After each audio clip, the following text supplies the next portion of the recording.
శ్రీమాత్రే నమః. అందరికీ నమస్కారం. వైశాఖ పురాణం 21వ అధ్యాయం గురించి ఇప్పుడు మనం తెలుసుకుందాం. ఓం నమో నారాయణాయ. పాంచాల మహారాజు శ్రీహరిని చూసి ఎంతో సంతోషించారు. శ్రీహరికి సాష్టాంగ నమస్కారం చేశారు. ఆయన కనులలోంచి ఆనంద బాష్పాలు రాలిపోయాయి. ఈ ప్రపంచాన్నంతా పావనం చేసే గంగానది పుట్టుకకు కూడా కారణమైన ఆ శ్రీహరి పవిత్ర పాదాలను కడిగారు. ఆ నీటిని తలపై చల్లుకున్నారు. విలువైన వస్త్రాలను, ఆభరణాలను, గంధ పుష్పాదులను, పువ్వుల మాలలను, ధూపము, దీపము, నైవేద్యాలను సమర్పించారు. తన ప్రాణాన్ని, తన రాజ్యాన్ని, తన సర్వస్వాన్ని శ్రీహరి పాదాల ముందు ఉంచారు. సనాతనుడు, అవ్యయుడు, సాటిలేనివాడు, నిర్గుణుడు అయిన ఆ శ్రీమన్నారాయణుణ్ణి చూసి స్తుతించడం ప్రారంభించారు. ఆయన స్తుతించింది 25 శ్లోకాలుగా ఉన్నాయి. ఈ 25 శ్లోకాలు సంస్కృతంలో చెప్పబడ్డాయి. వీటిని తెలుగులోకి కూడా అనువదించారు. ఈ వినటం వల్ల మనకి కూడా ఎంతో పుణ్యం లభిస్తుంది. చేసుకున్న పాపాలు పోవడంతో పాటు మన ఇంట్లో అన్ని శుభాలే కలుగుతాయి. అందరికీ సులభంగా అర్థమవటం కోసం తెలుగులో ఇప్పుడు మనం ఈ వీడియోలో తెలుసుకుందాం.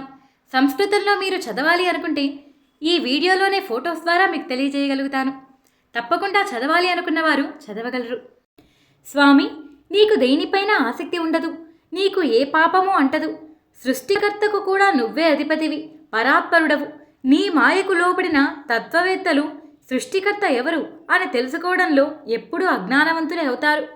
తత్వవేత్తలు నీ మాయకు లోబడి గుణాలలో చిక్కుకొని విచిత్రమైన భగవంతుని చేష్టలు తెలుసుకోలేకపోతున్నారు. నీకు ఎటువంటి కోరికలు ఉండవు. ప్రపంచాన్ని సృష్టించిన వాడివి నీ ఒక్కడివే. ఈ ప్రపంచాన్ని రక్షించేవాడివి కూడా నువ్వొక్కడివే. నశింపజేయగలిగే శక్తి కూడా నీ ఒక్కడికే ఉంది. స్వామి, నువ్వు ఏ కోరికలు లేకపోయినా దేవతలకి, అసురులకి సుఖదుఖాలు కలిగిస్తూ ఉంటావు. సత్వగుణాన్ని నీలో అలవర్చుకొని శిష్ట రక్షణ, దుష్ట శిక్షణ చేస్తూ ఉంటావు. తమోగుణంతో, రజోగుణంతో ఉండేవారిని వారి పాపాలను బట్టి శిక్షిస్తూ ఉంటావు. నీ పాదాలకు నమస్కరించిన వారి పాపాలన్నీ నువ్వే స్వయంగా పోగొడతావు. హృదయంలో నిన్నే ధ్యానించే వారికి అన్ని కష్టాల నుంచి దూరం చేస్తావు. అంతేకాకుండా వారి జీవితానికి ఒక సార్థక్యాన్ని ప్రసాదిస్తావు. అన్ని శుభాలను చేకూరుస్తావు. స్వామి, గర్వంతో కానీ అహంకారంతో కానీ నీ పాదాలను ఎవరైనా సేవించకపోతే వారికి వారే శిక్ష వేసుకున్నవారవుతారు. కాలసర్పం లాంటి ఈ సంసార బంధంలో మళ్ళీ మళ్ళీ పుడుతూనే ఉంటారు. నేను కూడా ఇలాంటి వాడిగా మారి ఇంటింటికి తిరిగి ఎలకరిని తింటూ బలిసిపోయిన పిల్లిలాగా నీ పాదపద్మాలని మర్చిపోయాను. కేవలం సంసారంలో ఉండే సుఖాల గురించే ఆలోచించాను. అందుకే ప్రతి జన్మలోనూ ఇంకా ఇంకా దుఃఖాలని పెంచుకుంటూ వచ్చాను. నేను ఏ దానమూ చెయ్యలేదు, నీ కథలను వినలేదు, ఉత్తమమైన వారిని సేవ కూడా చెయ్యలేదు. ఇందువల్లే నా శత్రువులు నా రాజ్యాన్ని ఆక్రమించారు. నేను బాధగా నా గురువులను స్మరించుకున్నాను. అప్పుడు నా ఆప్తబంధువులైన నా గురువులు నా దగ్గరికి వచ్చి నాకు మంచి మాటలు చెప్పి నా దుఃఖాన్ని పోగొట్టారు. ధర్మార్థ కామ మోక్షాలని, స్వర్గాన్ని కూడా ఇవ్వగలిగే వైశాఖమాస ధర్మాల గురించి వారు వివరించారు. వారు వివరించగా నేను శుభకరమైన వైశాఖమాస ధర్మాలని ఆచరించాను. అందువల్లే సర్వోత్తమమైన శ్రీహరి అనుగ్రహం నాకు కలిగింది. అందువల్లే ఉత్తమమైన సంపదలు ఇంకా ఎక్కువగా పొందాను. అగ్ని, సూర్యుడు, చంద్రుడు, నక్షత్రాలు, భూమి, నీరు, ఆకాశము, వాయువు వీటి వేటిని నేను సేవించలేదు. నేను వైశాఖ వ్రతంలో శ్రీహరిని మాత్రమే ధ్యానించాను. సూర్యోపాసన లాంటివి నేను ఏం చెయ్యలేదు.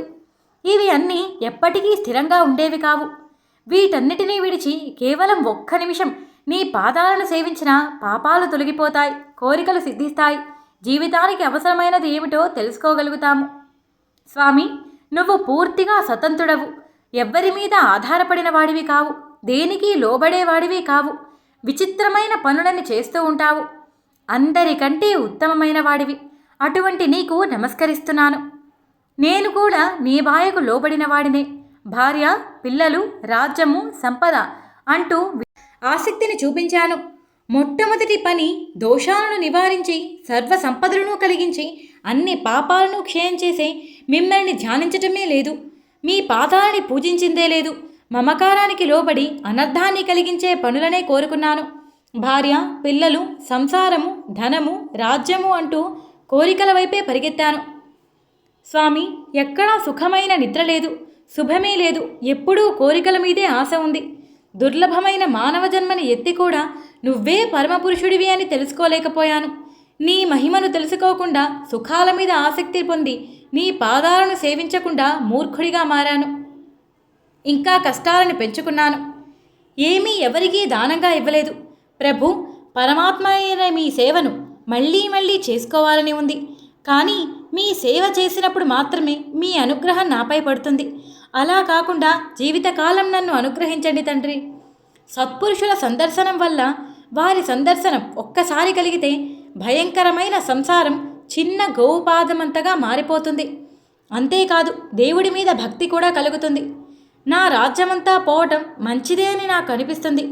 బ్రహ్మాది దేవతలు, మునీశ్వరులు పొందలేని మీ అనుగ్రహాన్ని నేను పొందగలిగాను. వారికి కూడా అతి కష్టంగా దొరుకుతుంది. అటువంటి మీ అనుగ్రహం నాకు కలిగింది. నాకు చాలా సంతోషంగా ఉంది. అచ్యుత, నీ పాదపద్మాలని విడవకుండా స్మరిస్తాను. నీ పాదాలను అందరూ ప్రార్థించాలి. నీ పాదాలను శరణు వేడుకున్న వారికి కష్టాలనేవే ఉండవు. అనంతమైన భాగ్యాన్ని ప్రసాదిస్తావు. నీ పాదాలను తప్ప ఇంకొక దేనిని నేను స్మరించను. రాజ్యము, పుత్రులు, భార్య, ధనము ఇవి అన్నీ అశాశ్వతము. ఈ దేహాన్ని నేను వేటిని కోరను. మునులు, ఋషులు, యోగులు వీరందరూ కూడా నీ పాదాలనే సేవించారు. నేను కూడా నీ పాదాలనే కోరుకుంటున్నాను. జగన్నాథ, నాపై ప్రసన్నుడువు కమ్ము. నీ పాదాలను విడవకుండా నేను ధ్యానించగలిగే భక్తిని ప్రసాదించు స్వామి. నీ పాదాలపైన నాకు భక్తిని ప్రసాదించు. భార్యాపుత్రుల మీద, వీటన్నిటి మీద ఇక విరక్తిని కలిగించు. ప్రభు, నా మనస్సు శ్రీకృష్ణ పాదాల మీద ఉండుగాక. నా మాటలు శ్రీకృష్ణ కథలను వర్ణించటానికే ఉండుగాక. నా ఈ కళ్ళు నీ ఈ రూపాన్ని చూడటానికే ఉండాలి. నా ఈ చెవులు నీ కథలు మాత్రమే వినాలి. నా నాలుక నీ నామాన్నే పలకాలి. నా ముక్కు నీ పాదాల నుంచి వచ్చే సుగంధమైన వాసననే పీల్చాలి. నీ భక్తులు పూసిన గంధాన్నే వాసన చూడాలి. స్వామి, నా చేతులు నీ మందిరాన్ని శుభ్రం చేయటానికే ఉండాలి. నా పాదాలు నీ పుణ్యక్షేత్రాలకి రావటానికే ఉండాలి. నీ కథలు చెప్పే చోటికి మాత్రమే వెళ్ళాలి. నా శిరస్సు నీకు వంచి నమస్కరించటానికే ఉండాలి. స్వామి, నాకు ఉండే సమయం, నా కోరికలు అన్నీ నీ కథలు వినటానికే అవ్వాలి. నా బుద్ధి ఎప్పుడూ నీ గురించే ఆలోచించాలి. నీ కథలనే తలుచుకుంటూ నేను రోజులు గడుపుతాను.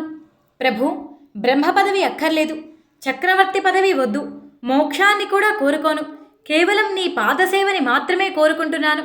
నీ పాదాలను సేవించడానికి బ్రహ్మాది దేవతలు కూడా కోరుకుంటారు. కానీ వారికి కూడా అది సులభం కాదు. వారికి కూడా కష్టమైన నీ పాదసేవని మాత్రమే కోరుకుంటున్నాను. తండ్రి, నన్ను అనుగ్రహించు. ప్రభు, నన్ను అనుగ్రహించు అంటూ వేడుకున్నారు. ఈ ప్రార్థనలంతా విన్న తర్వాత శ్రీమన్నారాయణుడు అతడిని చూసి గంభీరమైన స్వరంతో పలకడం ప్రారంభించారు. నాయనా, నువ్వు నా భక్తుడివి. ఏ కల్మషం లేకుండా నన్నే ధ్యానించావు. అందుకే దేవతలకు కూడా సాధ్యము కాని వరాలను నీకు ఇస్తాను. నీకు 10,000 సంవత్సరాల దీర్ఘాయుష్యుని ప్రసాదిస్తున్నాను. అంతేకాదు, సర్వ సంపదని పొందుతావు. నీకు నా మీద నిశ్చలమైన భక్తి ఎప్పటికీ ఉంటుంది. చివరకు మోక్షాన్ని పొందుతావు. నువ్వు చేసిన ఈ స్తుతితో నన్ను స్తోత్రం చేసిన వారికి సంతుష్టుడని భుక్తిని, ముక్తిని ప్రసాదిస్తాను. ఇందులో ఎటువంటి సందేహం లేదు. నేను నీకు ప్రసన్నుడనైనట్టే. ఈరోజు అక్షయ తృతీయ నాడు ఎవ్వరైనా నన్ను ఈ స్తోత్రంతో పారాయణ చేస్తే వారికి కూడా అక్షయమైన పుణ్యాన్ని ప్రసాదిస్తాను. వారి కోరికలనన్నీ తీరుస్తాను. భక్తిపూర్వకంగా కాకపోయినా బలవంతంగా అయినా మొహమాటంగా అయినా ఏదో ఒక కారణంతో అయినా వైశాఖ మాసంలో నదీ స్నానం చేసిన వానికి భుక్తిముక్తులను ప్రసాదిస్తాను. ఈ అక్షయ తృతీయ రోజు పితృదేవతలకి పిండ ప్రదానం నిర్వహిస్తే వారి వంశానికి అనంతమైన పుణ్యాన్ని ప్రసాదిస్తాను. అక్షయ తృతీయ తిథి ఎంతో పుణ్యప్రదమైనది. దీనికి సాటి వచ్చే తిథి మరొకటి లేదు. ఈరోజు చేసిన పూజ, దానము, మంచి పనులు అన్నీ చిన్నవే అయినా అక్షయమైన ఫలితాన్ని ఇస్తాయి. కుటుంబాన్ని కలిగిన ఒక సద్బ్రాహ్మణుడికి గోదానం ఇస్తే అన్ని సంపదలను ప్రసాదిస్తాను. అన్ని పాపాలని పోగొట్టే వృషభాన్ని దానంగా ఇచ్చిన వారికి అకాల మృత్యువే కాదు, దీర్ఘాయుష్యమంతుణ్ణి చేస్తాను. వైశాఖ వ్రతమును, దాన ధర్మాలను యథాశక్తిగా క్రమం తప్పకుండా 4 రోజులు చేసిన వారికి జన్మ, మృత్యు, జరా, వ్యాధి భయాలు లేకుండా అన్ని పాపాలు పోగొట్టి వారికి సంపూర్ణమైన ఫలితాన్ని ప్రసాదిస్తాను. వైశాఖ మాసంలో చేసిన పూజ, దానము, హోమము వీటి వేటికి నేను సంతోషించినట్టుగా ఇంకా ఏ పూజకి సంతోషించను. వైశాఖ మాసానికి మాధవ మాసం అని కూడా పేరు ఉంది. దానిని బట్టే ఈ మాసం నాకు ఎంత ప్రీతికరమైనదో అర్థం చేసుకోండి. అన్ని ధర్మాలు, బ్రహ్మచర్యాది వ్రతములు అన్నీ వదిలేసిన వారైనా వైశాఖ వ్రతాన్ని ఆచరిస్తే నేను వారికి ప్రీతిపాత్రుడనే అయిపోతాను. అన్ని వరాలని ప్రసాదిస్తాను. వారు తప్పకుండా నాకు ఇష్టమైన వారుగా మారతారు. వైశాఖ వ్రతములు, దానములు ఆచరించిన వారు తపస్సులు, యోగములు, యజ్ఞములు ఇవి ఏవీ చెయ్యకపోయినా వారికి నేను సులభసాధ్యంగా దొరుకుతాను. ప్రాయశ్చిత్తమే లేని వేల కొలది మహాపాపాలు చేసిన వారైనా వైశాఖ వ్రతాన్ని ఆచరిస్తే నేను వారిని రక్షిస్తాను. అక్షయమైన పుణ్యాన్ని కూడా ప్రసాదిస్తాను. కేవలం నన్ను స్మరిస్తేనే చాలు, నేను వారికి సదా తోడు ఉంటాను.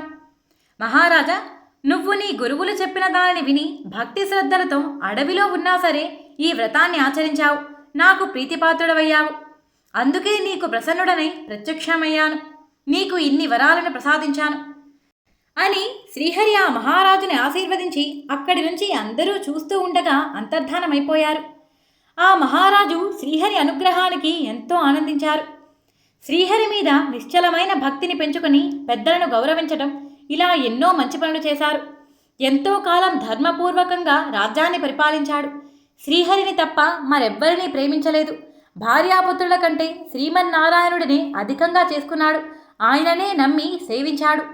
భార్య, పుత్రులు, పౌత్రులు, బంధువులు, పరివారము అందరితో కలిసి వైశాఖ వ్రతాన్ని చేయించారు. ఇలా ఎన్నో సంవత్సరాలు క్రమం తప్పకుండా చేయించారు. ఎంతో కాలం అందరూ సర్వ సంపదలను, సుఖభోగాలను అనుభవించి చివరికి అందరూ కలిసి శ్రీహరి సాన్నిధ్యాన్ని చేరుకున్నారు. ఉత్తమమైన ఈ కథను విన్నా, వినిపించినా, చదివినా అన్ని పాపాల నుంచి విముక్తి పొందిన వారే శ్రీహరి సాన్నిధ్యాన్ని చేరుకుంటారు. ఈ విషయాన్ని శృతదేవ మహర్షుల వారు శృతకీర్తి మహారాజుకి వినిపించారు. ఈ విధంగా నారద మహర్షుల వారు అంబరీష మహారాజుకి వైశాఖ మహిమను ఇలా వివరించారు. ఈ అధ్యాయం ఇక్కడితో సమాప్తం. 22వ అధ్యాయంతో మళ్ళీ కలుసుకుందాం. నేను చెప్పిన తీరు మీకు నచ్చినట్టయితే వీడియోకి ఒక లైక్ చేయండి. మన ఛానల్ని చూడటం ఇదే ఫస్ట్ టైం అయితే సబ్స్క్రైబ్ చేసుకోండి.